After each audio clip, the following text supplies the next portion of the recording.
come on up.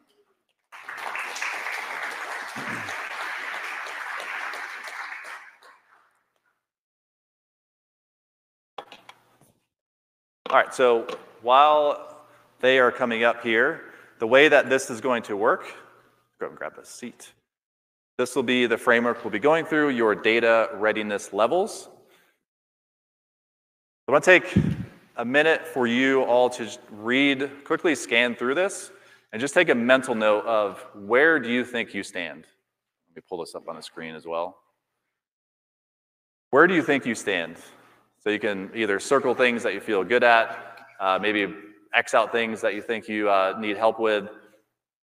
Just take a minute, let you go through that.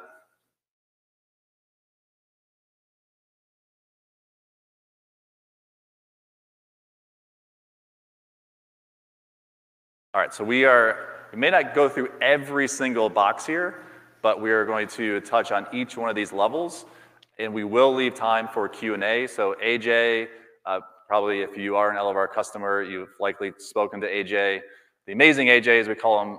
So he will be doing a Q&A, so he'll be going around with a microphone towards the end. All right, so Stockton, Erin, can you guys just give a quick intro, and then we'll jump right into it. Sure, yeah. Hi, my name is Erin McElwee. I'm the Director of Digital Product at Big Blanket Co., and I have been working in analytics and conversion rate optimization for about 10 years now, or just over 10 years, with a focus on e-commerce.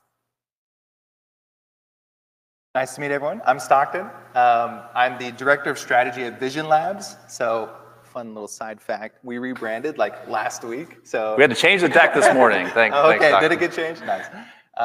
So yeah, Vision Labs, we're a data agency. So what we do is bolt on to existing companies and just kind of become their internal data team.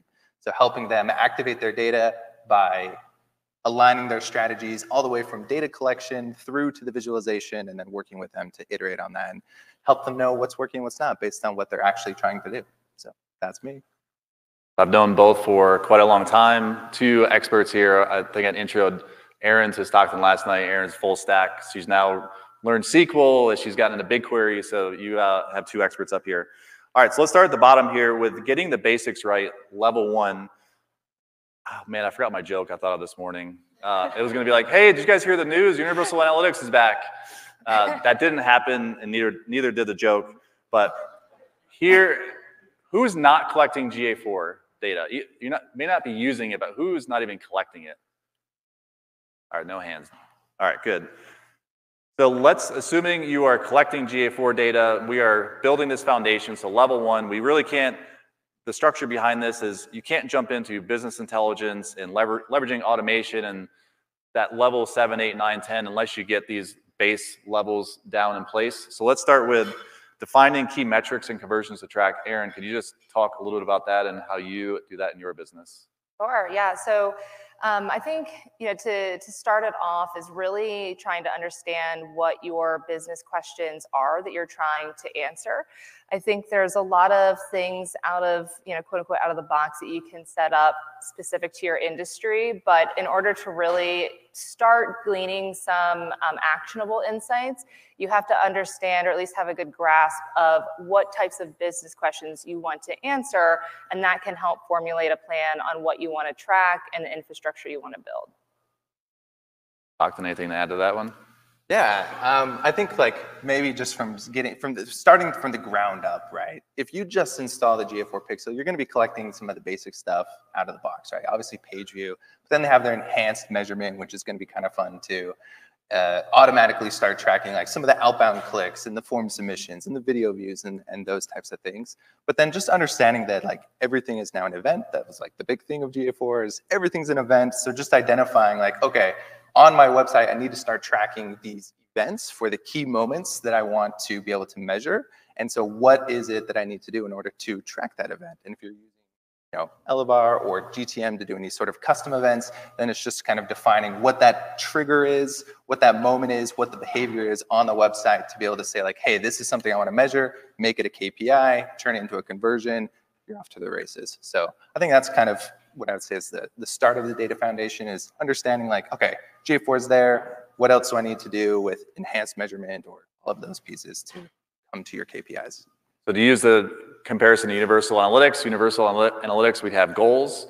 So many of you likely had goals set up where you track a product view, an add to cart goal, initiate checkout goal, and then you can look at conversion rates for those goals across different channels or campaigns.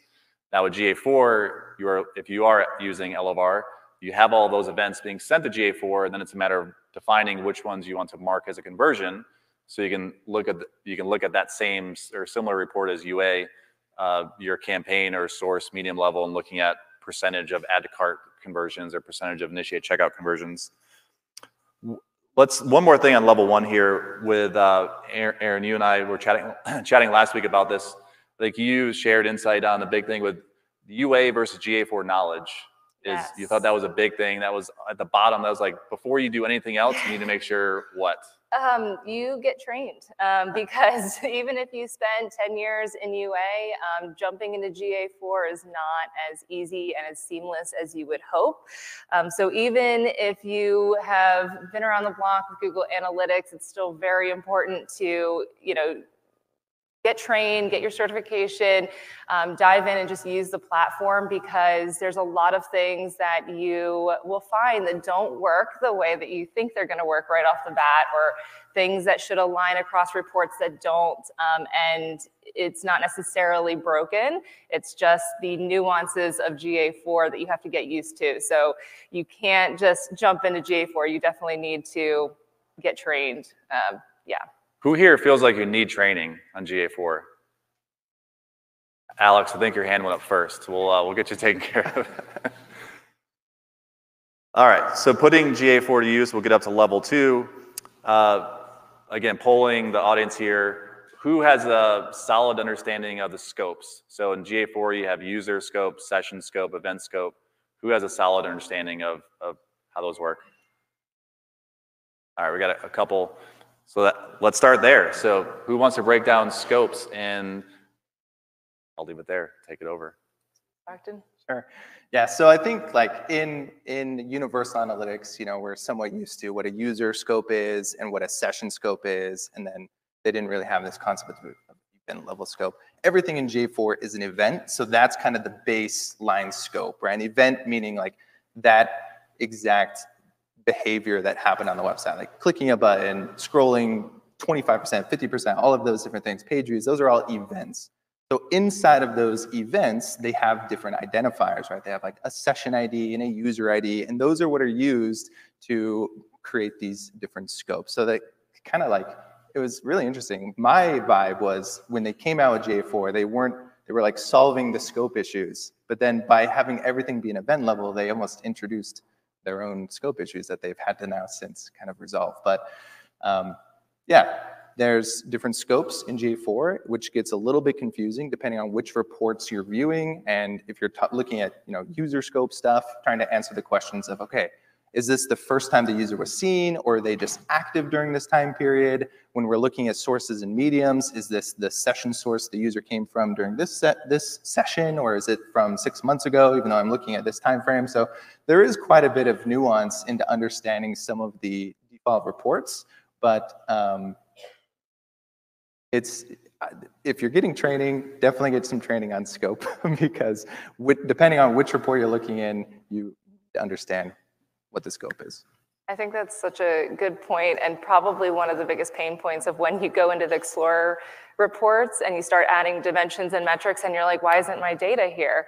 And then you end up chatting with the support team in Elevar, and it's just because you've added the wrong metrics to the wrong dimensions. Yeah, GA4, that is a one gotcha. You could combine different metrics and dimensions, and you'll see some data. You might think, oh, it's working, but the data is inaccurate, versus just being 0 if you mix and match the wrong scopes. So hopefully they'll add some tips inside GA4, the UI at least. So for those that are working in there, have some, I don't know, that immediate like slap you in the face, like, hey, these scopes or these metrics and dimensions don't work together. How about a quick tip? So session-based dimensions, if you're creating a report, they always begin with session, correct? User always begins with user. Got it. Event always begins with nothing. Nothing, yeah. So if you just remember that, user scopes start with user dimensions start with user, session starts with session, And if you just see source medium, which universal analytics, we all looked at that. Source medium, just that dimension in GA4 is an event scope. So to give add a little bit of color, one of you in here, I remember looking at your specific user session event data. I won't name names, but we were looking at, okay, how does that attribution percentage adjust down? So if you look at level or percentage of orders that have attribution in your user scope dimension, it was like 10%. Then you go to session scope dimension, and it was like 50%. And then you go event scope dimension, and it got to 80%. So you will see that spread of your percentage of not set, direct none will vary quite a bit between user, session, and event scopes. All right, I think in level 2 here, maybe talk through the executive dashboard. Erin, I thought the way that you and your team handle that at Big Blanket is pretty amazing. I know many here could put that to use themselves. So what's your Monday look like? Yeah, our Monday mornings are full of reports. So we go and look back the past week. We also do monthly reporting, but every Monday we have weekly reporting. So we're taking a look at week over week data of our big 4 metrics, conversion rate, revenue, AOV, and UPT, and seeing how our promotions or any changes we made on the site might be impacting those. And there's always something that we need to look into a little bit more, but we deep dive into that, and then that helps us learn what our cause and effect is. So when we have, when we're making changes or planning for changes on the website or in our marketing, we are starting to learn by doing this every week what we can expect to see. And of course, it's not perfect, but the more you become familiar with it, the more you can kind of anticipate what's going to happen. So our Mondays are a lot about looking back and trying to understand what happened as a result of what we did the prior week. We're going to skip up a level just to tie this topic together. Can you share how many experiments are you running at any given time? A lot, and not as many as we'd like. So we're running about 10 a month right now, and I think right now we have about 7 running, with a couple of variations on a few of those. So we test as much as we can, and want to increase the velocity of our testing as well. Everything from new navigation. So if you go to our navigation right now, a third of you will see something else because we have an ABC test, to shipping rates and free shipping, to all new filters on collection pages. So we try to test as much as we can, and tie all that back to our data in Google Analytics and then BigQuery as well. All right, so another raise of hands here. Who else is testing on a regular basis? Who's testing your site on a regular basis? Okay, who is taking your test results and then implementing those features into the site full time? So taking your winners. Okay, now I'm not going to do like keep your hands raised, but now when you roll those features into the site full time, who is looking at, okay, that new feature has now been live to 100% of traffic for a week, 2 weeks. Who's looking at their data overlaid on top of those feature rollouts? So do you think that is something that is an easy fix or adjustment for anyone to make, where it's almost like an annotation where if you had a bundle builder that you were A/B testing and that ended up being a big winner, you rolled that out, then what would be the metrics that you'd look at if it was a significant change on a product page? How would you do that? Hey, now it's full time. Is it really lifting conversion rate or RPV, or is it actually was the A/B test, the results were inaccurate? So maybe talk a little bit about that and how people can take away and put into their business. Yeah, so I think in order to feel confident in your A/B test results, you should be running everything to stat-sig. That's step 1. But in order to monitor that after the fact, you can always do the pre-post analysis, which is not super scientific because you have 100 different variables that can cause changes pre and post a deployment. We also like to look at the cohorts of users that were in the test and how they pan out once that change is deployed. So we kind of keep track of those users for a longer period of time to make sure we're not seeing any like downstream negative impact from perhaps a like short-term gain on this on the test. But we use a couple of different ways to just make sure that after it's deployed, we don't see a steep decline or a big shift from what we expect, and then we keep an eye on the users that were in the initial cohort. And then we also, let's see, I guess those are the main ones, yeah. It's not obvious now. Grab Erin when she's during the breaks and pick her brain. She's got a lot to share. I love what they're doing and how I just picture a 3D where they have all their site changes and their experiments overlaid on top of their data and being able to see what's changing. All right, so let's move up a level as we start getting into more of the like BigQuery world and automation. Before we get into BigQuery world, which we're going to get into a lot of reporting in our next session, what needs to happen first? So I think every question I was asking you last week when we were prepping for this, you're asking me questions back.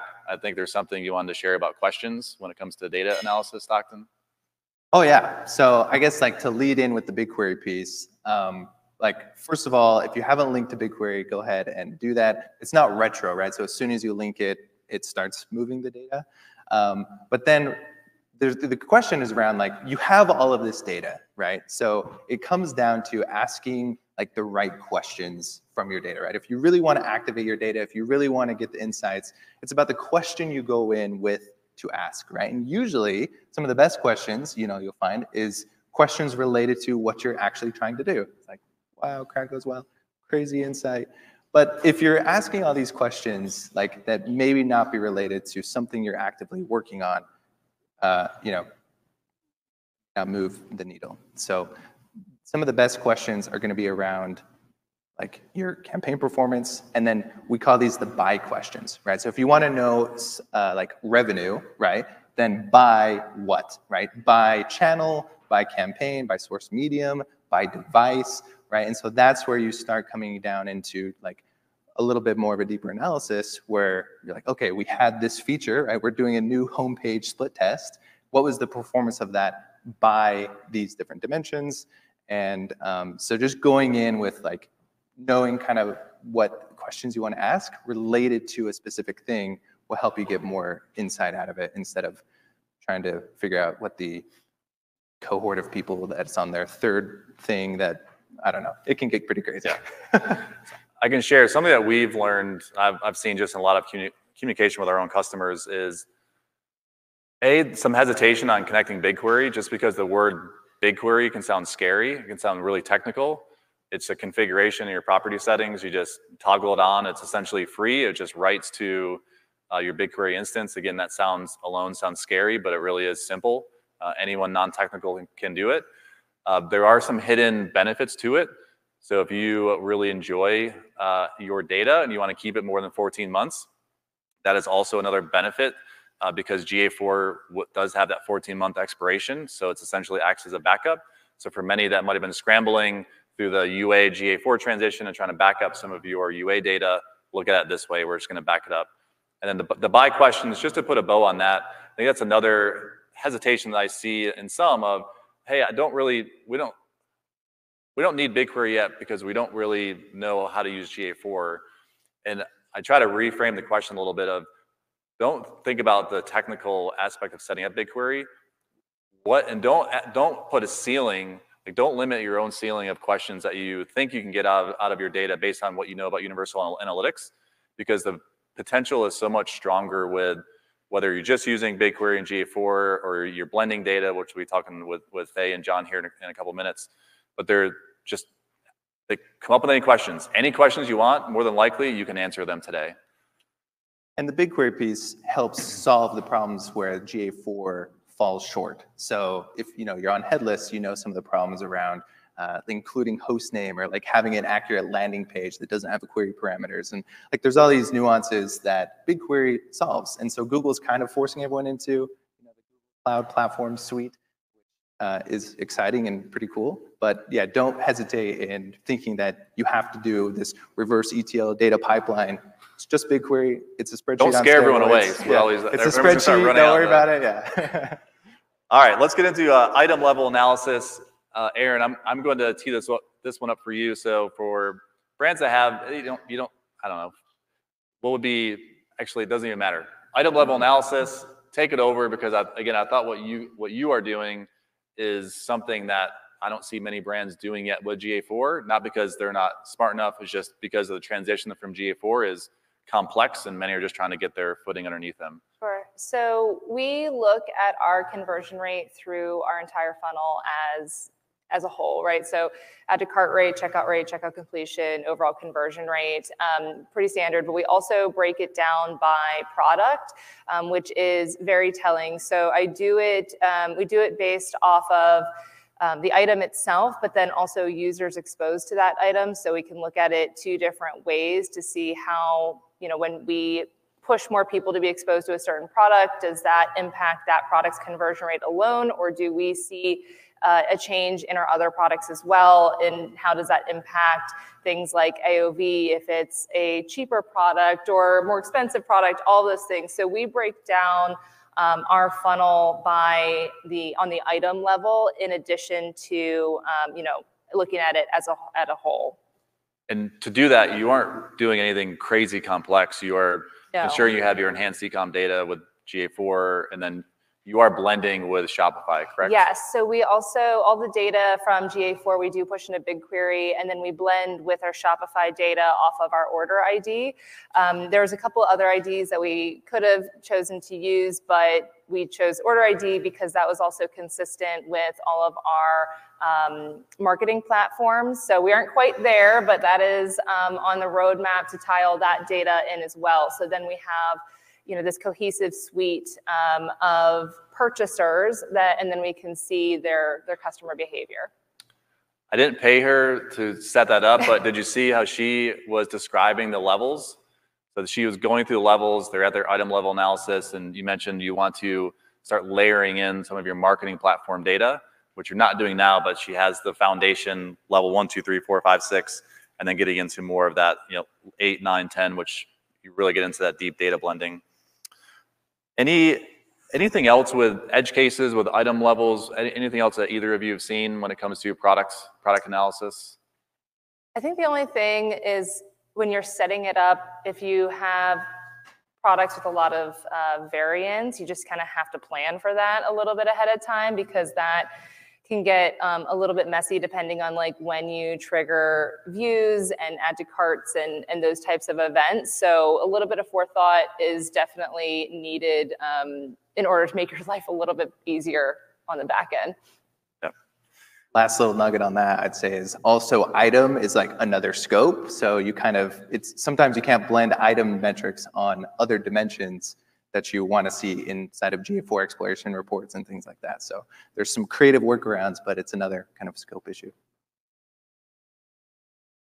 All right, I already asked who's doing A/B testing, but I didn't ask who's analyzing their experiments in GA4 or blended with GA4 data.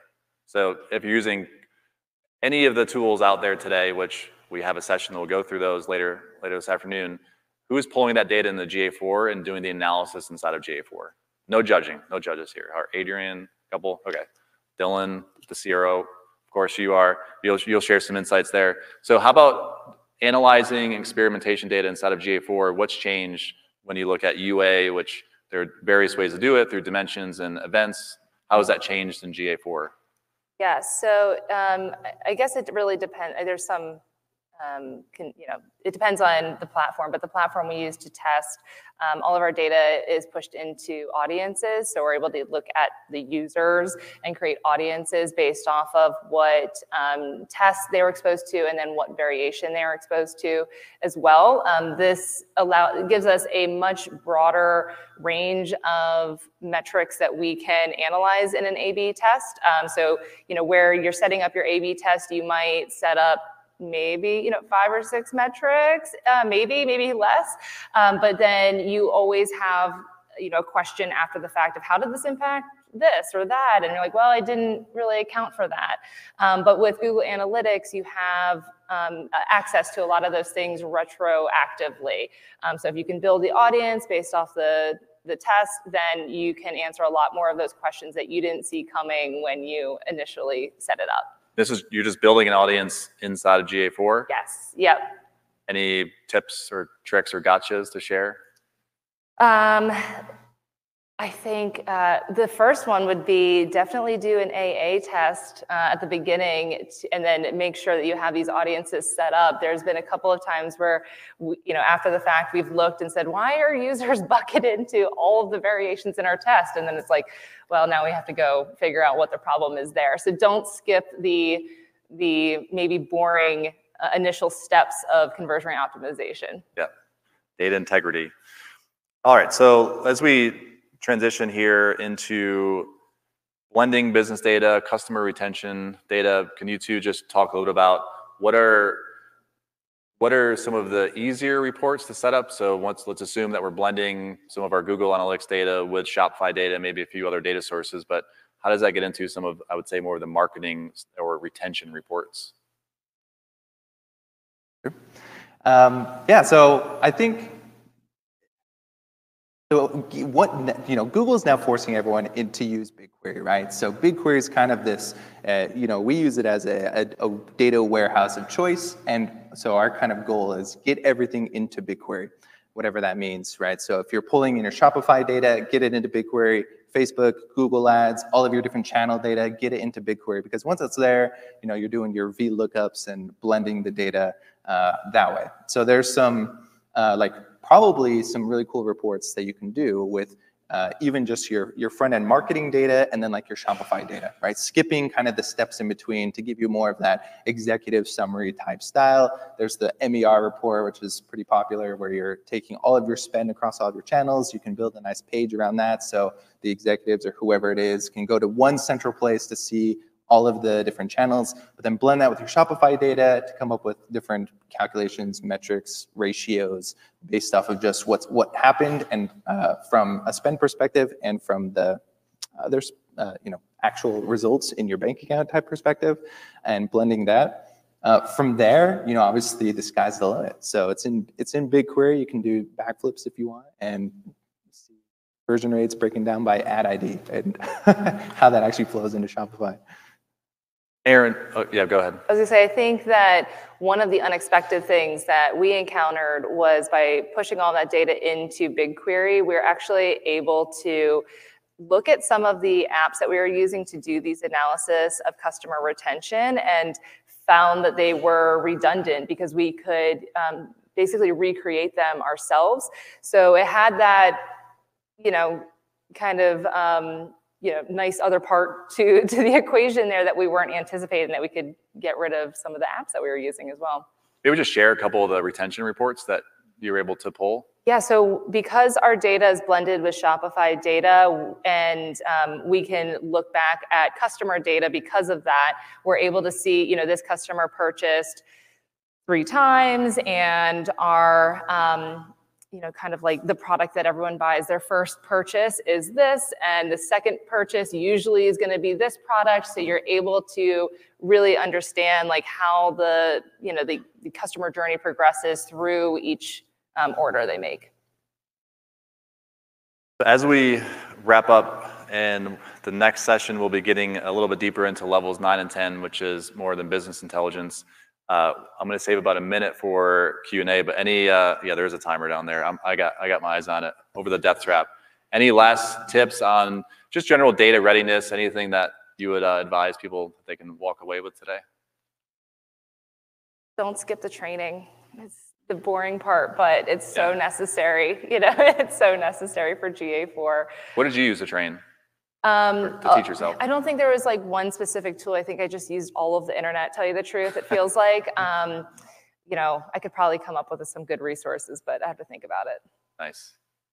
Anything? I would agree. As you're learning about this new tool and the different data model and everything, you have to learn, we talked a little bit about scope, right? That's a huge one, and just understanding what's happening in GA4, and then just make sure that you have everything set up so you're not having a 2-month retention span, and just those type of things.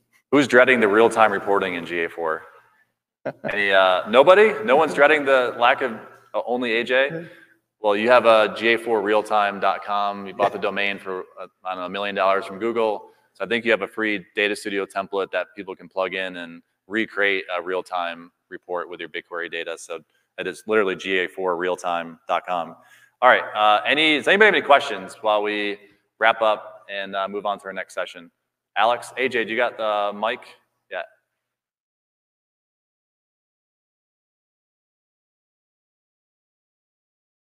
Thank you guys very much for this. It was super helpful. This is more of a request. I think Brad just asked if you had any sources that you did training on. If you guys think of any of those, if you could share them out. Yeah. Last night I was trying to use GA4 for the simplest thing. And I got so frustrated. I spent like 2 hours in there and it was really apparent that I have no idea how to use it. So Definitely. What were you looking for? I don't even want to say. It was so simple. It was like sessions. Yeah. All right, training. We gotta make a note. Anybody else? Adrian. I promise I don't know everyone by first name. I'll try by the end of the day. I'm wondering, if you're running so many experiments at the same time, how are you making sure they're not influencing each other? And one is.